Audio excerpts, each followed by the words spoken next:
The Subaru XV has served as a pioneer in the compact SUV segment. In a market that's averse to station wagons, Subaru pulled a fast one in calling this a compact small SUV. In 2021, Subaru gave it a mid-cycle refresh, giving it enough pizzazz to come up against the onslaught of compact SUVs in the market. This is Roy from Zigwheels.Ph. Let's take a look at this 2021 Subaru XV.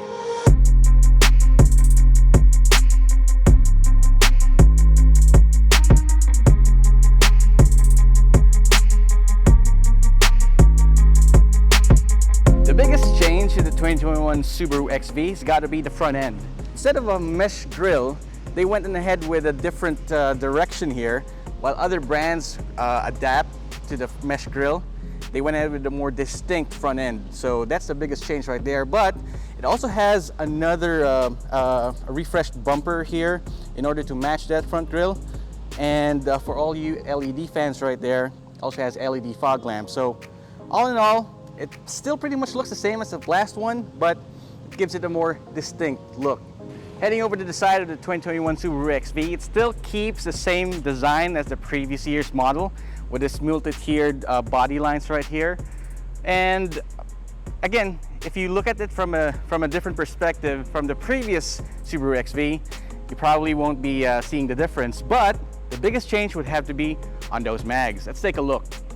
The Subaru XV has always had distinct two-tone mags. For this model, 2021, Subaru went for redesigned the design of the 18-inch mag wheels and then extended the two-tone a bit further towards the rims. What do you think about the new design of the 2021 Subaru XV? Again, leave us a comment down below and tell us what you think. I think it gives it an overall distinct look that is definitely different for me. And it may take some time for other people to like it, but I absolutely love this one. Heading over to the rear of the 2021 Subaru XV, it definitely shows no difference from the previous model. It still has those high-mounted tail lamps, LED tail lamps by the way, and this rear diffuser here, and of course the wrap-around body claddings. My only gripe would be this high loading area. So if you do want to put in your groceries inside, it's going to take a little effort. Like put it all in right here, but once you do, you're going to enjoy all this space. It's not that much space, but if you need more, you could just fold the seats down. You're all good. A few little quirks that I find in the Subaru XV is where's the washer for the rear defogger? It's actually hidden right here. You've got two hidden washers right there, two nozzles, two sprays to spray water all over right here. And what is this? Is this a shark's fin antenna or a whale fin antenna? A lot of people thought that it's actually too big for the top end. What do you think? Drop us a comment down below and tell me if it's too big. All in all, it's an overall clean look for the Subaru XV, and apart from a few quirks that I mentioned, I think I definitely like this one. Let's take a look at the inside of the 2021 Subaru XV. Yeah? Alright, so inside the Subaru XV, it's definitely all Subaru. One thing about the brand is that they definitely have this more straightforward approach to their interior car design. But everything is soft touch on the dashboard, on the side door panels, and their leather. It's definitely some other companies can call their car seats leather, but Subaru has this really soft and supple leather material that you definitely find comfortable, especially on those long drives. So apart from the soft touch materials on the dash and the leather seats, and of course the door panels, you get this weird orange stitching on the seats and the dash. Maybe it adds a little bit more sportiness. Well, definitely fits the bill. So we've got that on the steering wheel, the door panels, the dash, the leather seats. Also, one thing of note, you've got this carbon fiber material on the door panels that gives it a more, again, sporty look. Subaru has always been about those go fast bits, and it has them right here. One thing I don't like about modern cars these days, modern car design, is their persistence of adding piano black to the interior. Now, it still does have piano black on the dash, but mostly on the parts where you don't usually touch. So you got it on the AC controls, you got it on the volume controls, the shift knob. That's a no for me. But Because of those carbon fiber materials on the door panels, it's definitely friendly for those for oily fingered people like me.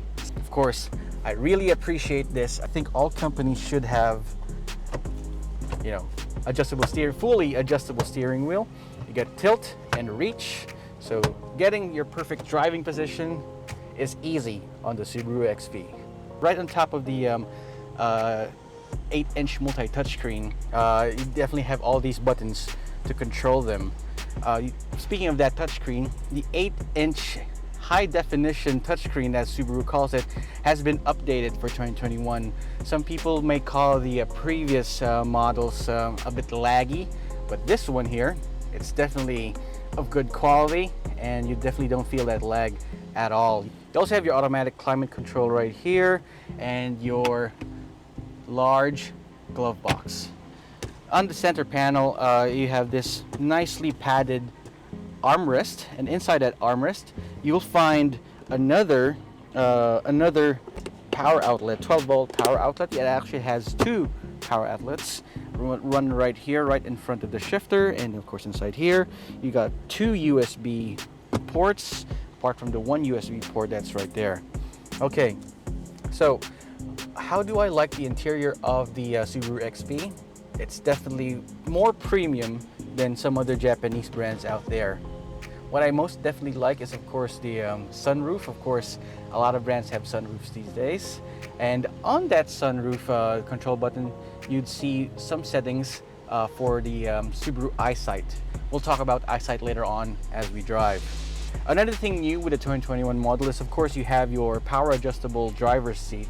But compared to the previous model, it now has these memory settings. So the moment you sit on the Subaru XV, just sit on your desired settings that you've saved previously, and it'll automatically remember what those settings are. So alright, you don't have to drive the Subaru XV all the time. Sometimes you gotta get driven in it. So right now I'm sitting behind my normal driving position, and I still have enough leg room and knee space to set myself comfortable. Now, I really love how the leather is set in the rear of the Subaru XV, but it lacks a few niceties. Some other companies would have rear air vents right here, but unfortunately it doesn't. It also doesn't have USB ports at the back.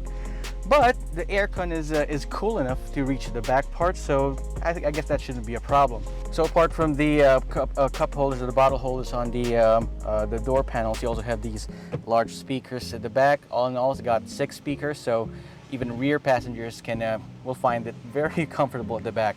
So to sum it up, it's got great leg room, great knee room, great space even for my 5'10.5" height. This is definitely going to be a good place for me to be at, even for those long drives to La Union. So before I talk about the different drive settings like X mode, the EyeSight safety system, let's talk about that. Let's talk more about the 8-inch HD touchscreen. So it does have Apple CarPlay and Android Auto, so you can easily access your phone's navigation and entertainment apps right here. And again, it's pretty smooth. It's one of the smoothest implementations that I've seen in a while. One of the interesting drive modes that we have on the Subaru XV is, of course, X mode. The previous model had X mode for dirt and snow, but this model you have dual X mode. So apart from dirt and snow, you also have settings for deep snow and mud. Not like we're going to have deep snow in the Philippines, but it's something that's nice to have in case you do want to take the Subaru XV off-roading. Once you do have X mode turned on, you'd have hill descent control activated on the Subaru XV. You don't have that active, and you can't turn that on without having X mode activated. That's all I can show you. Again, like I said, the steering wheel is pretty busy when it comes to controls here, but let's take it for a spin, shall we? Alright, so heading off on the 2021 Subaru XV, let's start off with the driving impression. So under the hood, you've got a 2-liter naturally aspirated boxer engine. It makes 156 horsepower and 192 newton-meters of torque. All that power is sent to all 4 wheels thanks to the symmetrical all-wheel drive system Subaru is known for. Reigning in all that power is a lineartronic CVT system that makes sure that the torque is properly dispersed to all four wheels whenever you need it. So from the inside, the NVH levels is really good. So right now we're driving at a cruising speed along traffic, and I don't know if you could hear the outside noise, but it's definitely tolerable in the Subaru XV. So first of all, I want to talk about the SI mode. So again, it has two modes, S mode and I mode. So when you're in I mode, throttle response is pretty relaxed. You can actually see it on the screen here, where the torque curve is more linear and less abrupt. So if you're in for a relaxed drive, that's the mode that you go for. So right now we've set it to S mode and set it to manual. You can row your own. You can row through your own gears using the manual mode, and it definitely keeps those gears right there until you start shifting. So unlike some other cars that says they're on manual mode but then starts shifting themselves, I say you can have a little bit more fun. Subarus have never been known for their fuel economy. People usually associate Subaru with performance, with power, all-wheel drive, boxer engines and all that. But to their credit, Subaru although this has a 2-liter naturally aspirated boxer engine and an all-wheel drive system, fuel economy is still pretty good. At around 7 to 8 kilometers in the city, and 11 to 12 kilometers per liter once the road opens up, it's definitely not bad. So you might be asking, how does all-wheel drive really affect fuel economy? Well, for starters, you've got more moving parts, so it's heavier, and you got all four wheels spinning compared to the regular front-wheel drive where you only got the front wheel spinning. So the engine has to work overtime in order to move all four wheels. Fun fact, we got a lot of questions about what the difference is between all-wheel drive and four-wheel drive. Well, in a nutshell, four-wheel drive, usually you see that on trucks, on SUVs.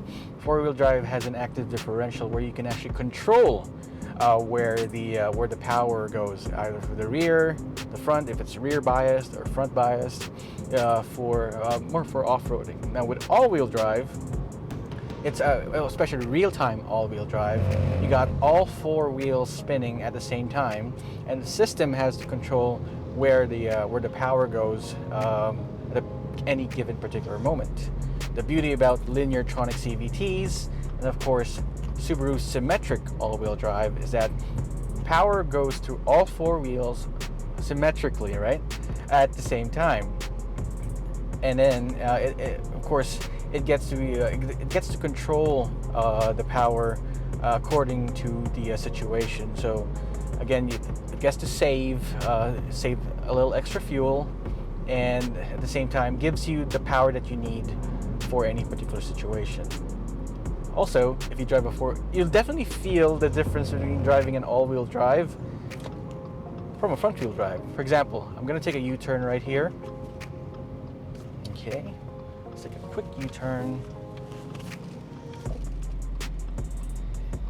See, coming out of this U-turn here, the car feels more planted. The car feels more confident whenever you come out of a corner, kind of a U-turn. So that's definitely a plus. All right. So again, when it comes to performance, Subaru is definitely not that bad. The Subaru XV is not that bad. And if you want it to be as fuel efficient as you want it to be, you can. Now the Subaru XV has always been a favorite of drivers because of this really spacious greenhouse inside the car. Blind spots are minimized because of this the A-pillars right here. You can definitely see the window outside, and rear visibility is definitely good when it comes to checking out your surroundings. So it's definitely airy inside, gives you a lot of visibility. Blind spots are reduced, And when it comes to practicality in that sense, the Subaru XV is definitely a winner. So driving around the XV, noise, vibration, and harshness is definitely kept at a minimum. And thanks to the all-independent suspension, you got McPherson struts up front and double wishbone in the back. It definitely helps out with a comfort level, especially the handling of the Subaru XV. I think as a daily driver, the Subaru XV has more than enough of what you're gonna need and what you want when it comes to a car. Now, for those who want to take it off-road, yes, you can take it off-road again with the different X modes on the car. You can take it off-road, but I'm sure 99% of all buyers would definitely not take this off-road. But for the adventurous type, I'm just glad to know that you'd be glad to know that Subaru has you covered, and it can definitely do that. The thing about Subarus that I think I finally understand is you definitely don't feel the power when you're driving inside. That's until you see the gauge clusters telling you that you're already at 5,000 or 6,000 RPM and you're hitting 120 in highway road. That's when you realize, damn, you're actually going pretty fast. Even though it's just a regular, some say normal Subaru, it still has those rally genes. It still has the performance that it wants.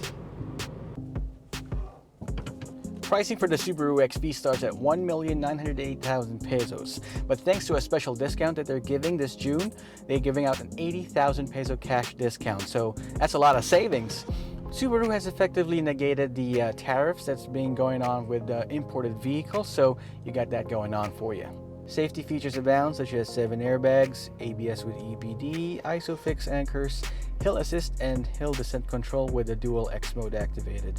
360-degree cameras with 3D view, as I call it, video game mode, and of course eyesight, which is a suite of active and passive safety features like forward and rear cross collision alert, lane departure warning, and of course rear child occupant reminders. The Subaru XV stands alone in a pack of small SUVs such as the Hyundai Kona and Tucson, Kia Seltos, Ford Territory, Honda HR-V, and even models from such newcomers as the MG ZS, Geely Coolray, and an army of Cherry Tigos.